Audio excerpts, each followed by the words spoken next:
Hey guys, Corvus here, and before we start the video, I just want to clarify a couple of things.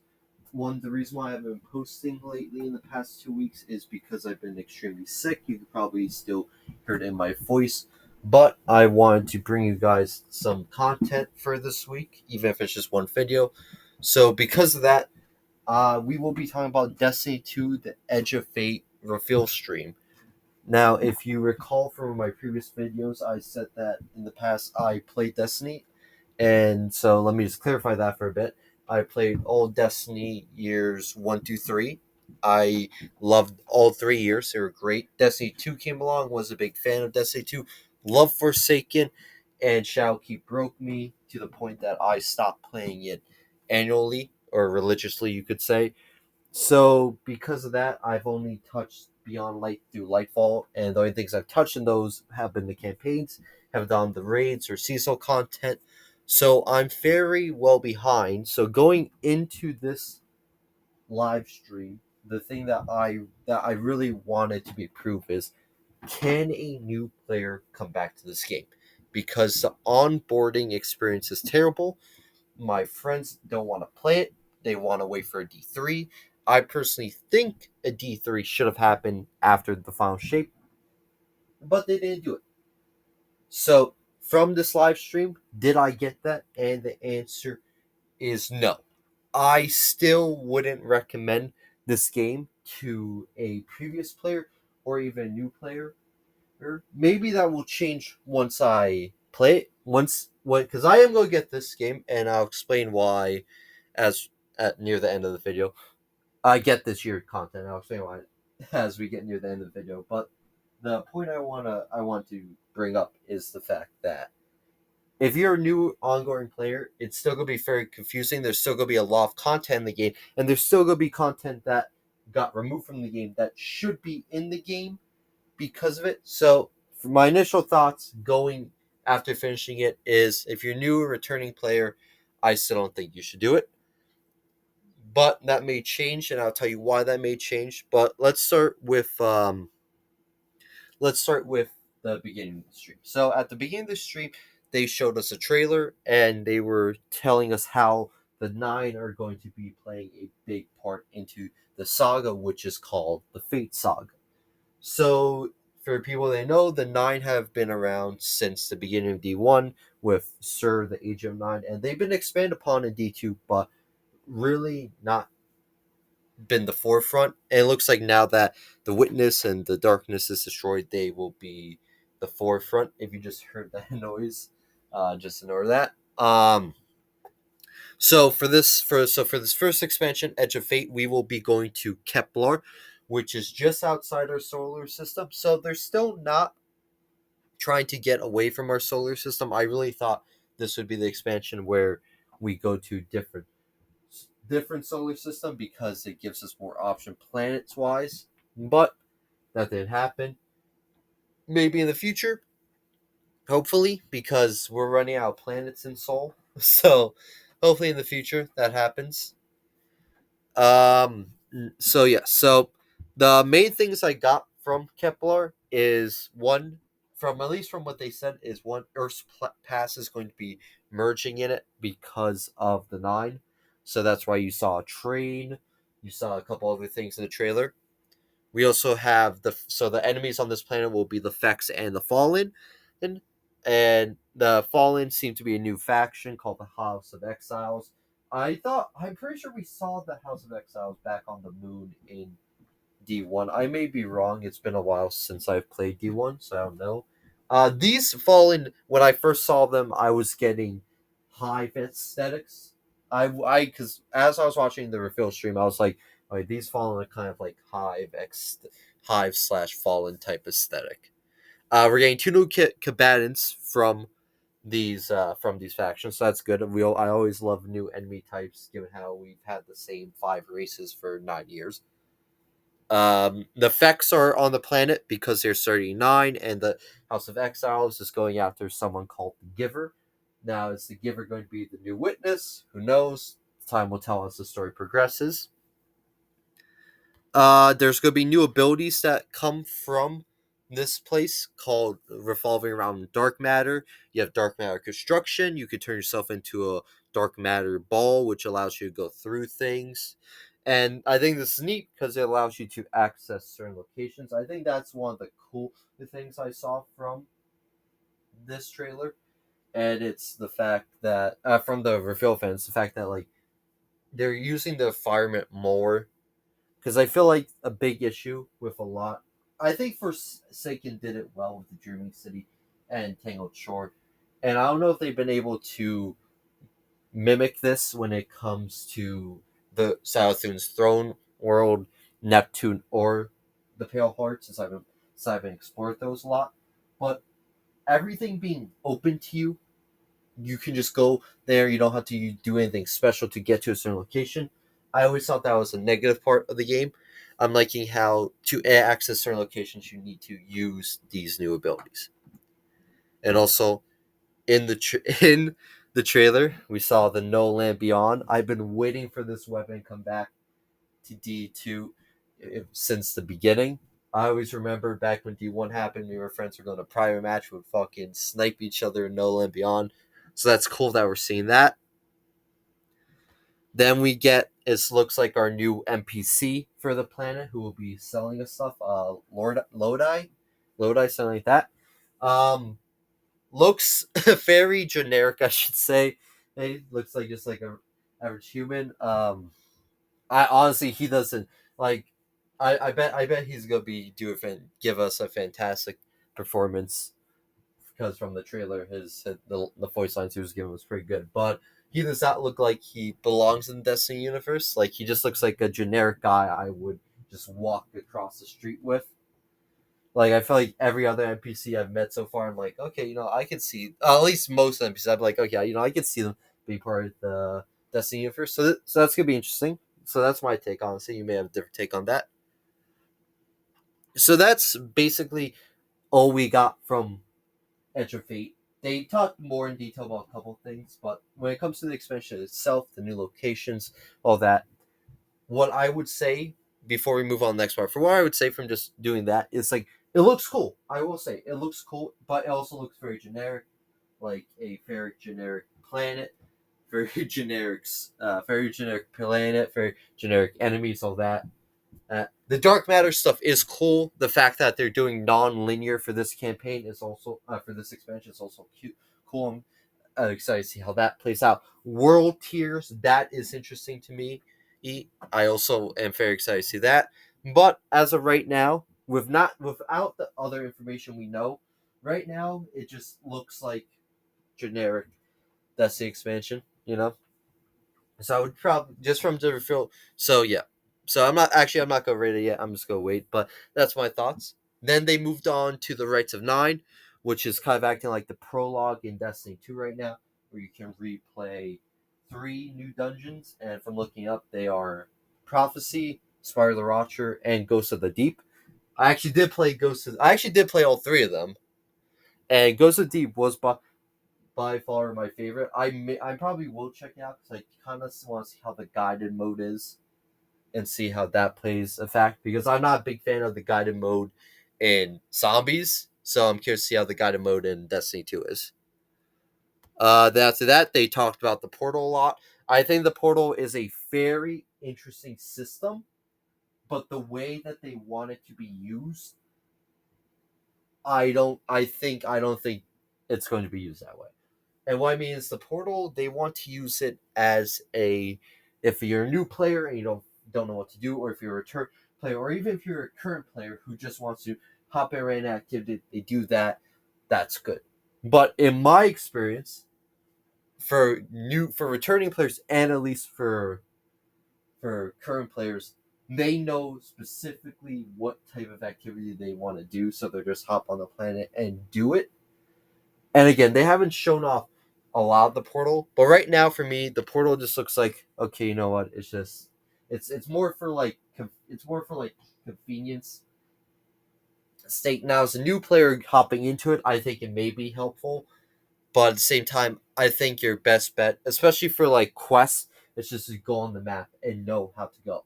Now, if you're tracking a quest and the portal immediately puts you where you need to go, that would be good.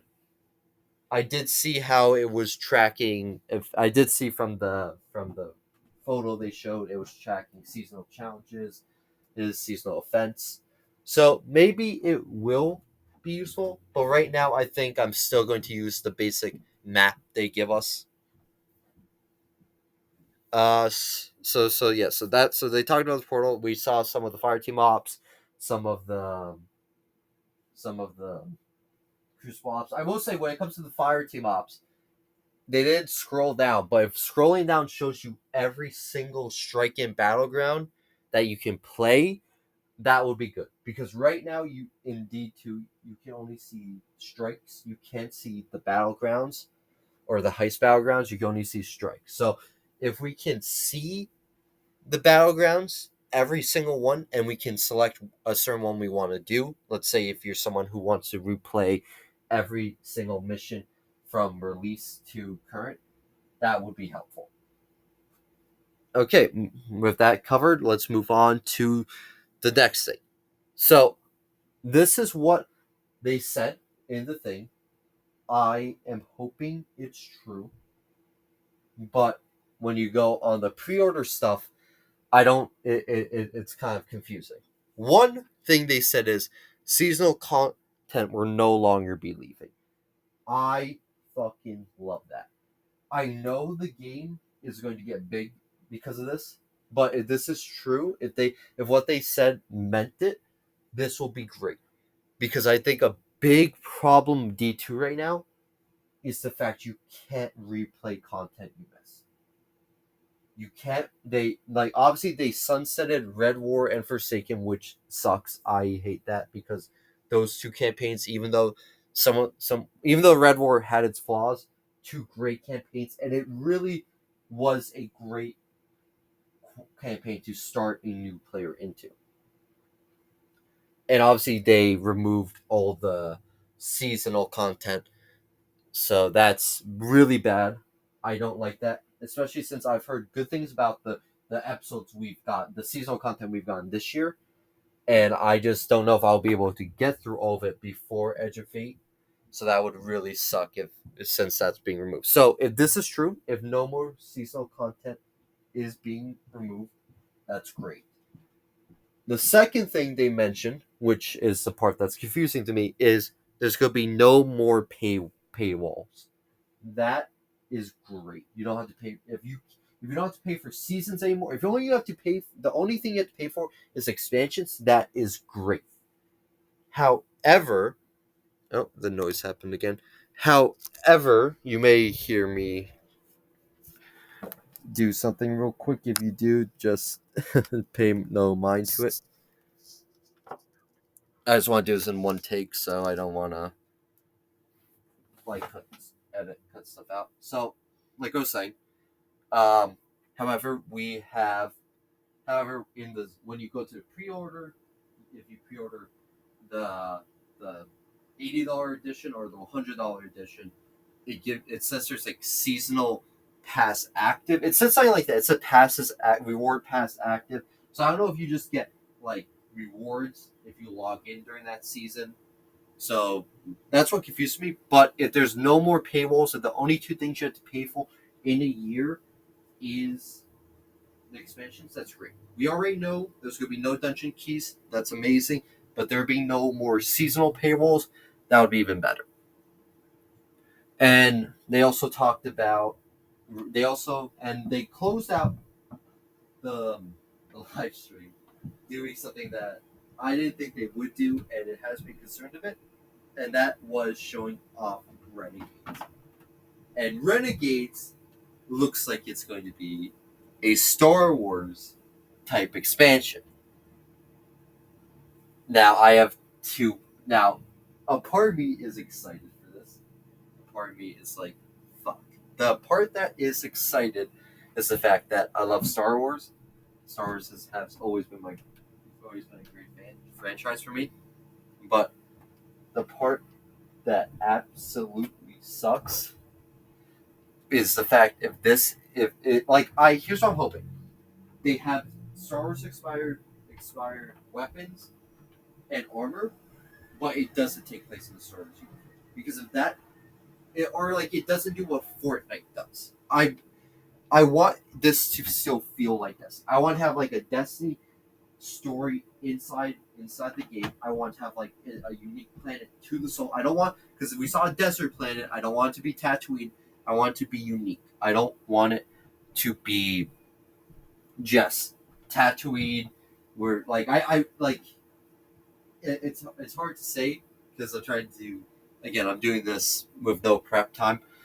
I'm doing this right after I saw it. So, but they have to make sure it stays Destiny 2. And from the from the comments from that video, seems everyone's saying the same thing. They don't want this to be like a Fortnite crap. They still want this to be like Destiny. They still want to be Destiny 2. And if they want to add like weapons, skins in, or armor skins, that's fine. But do not revolve it around a Star Wars story. Make that sand planet a unique planet in Seoul. Make the enemies are the enemies that we or have already been fighting. No stormtroopers, just basic enemies. I want to see Darth Vader. I want to see fucking Darth Sidious. I just want to see my basic people. And if you guys agree with me, or you guys disagree, or if you guys actually have insight on this, put it, please. Put it in the comments.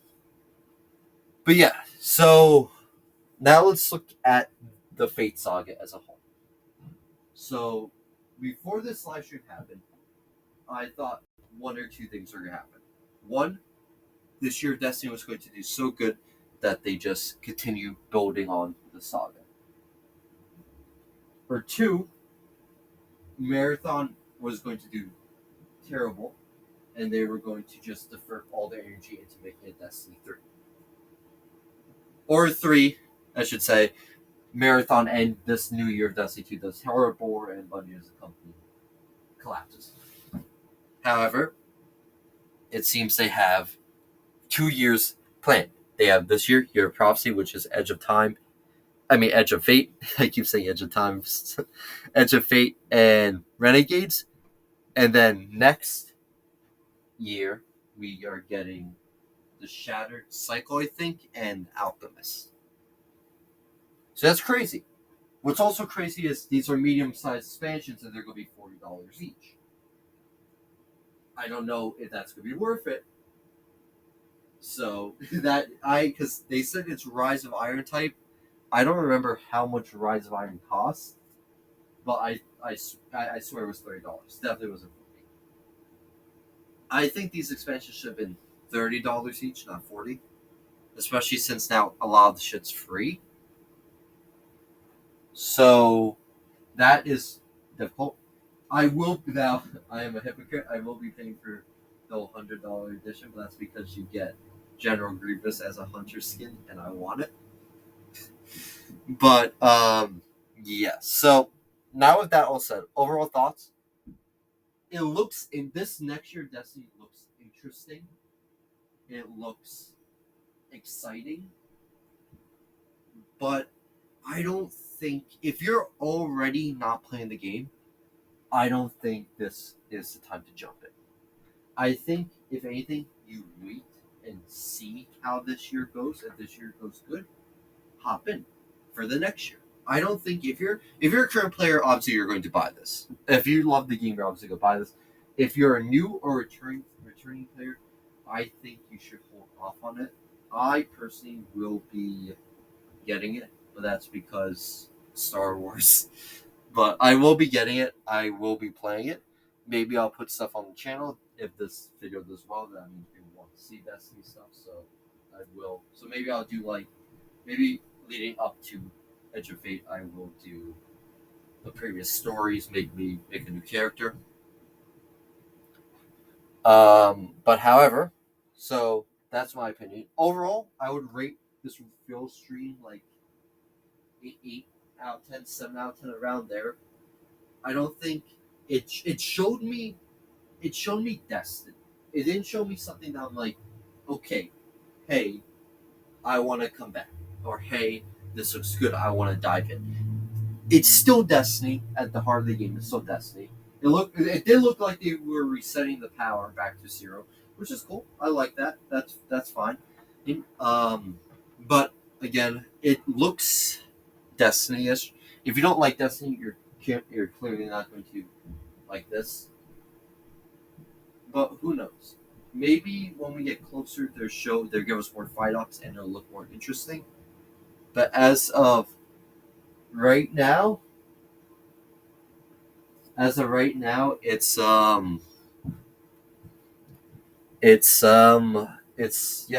or miss. That's definitely what it is.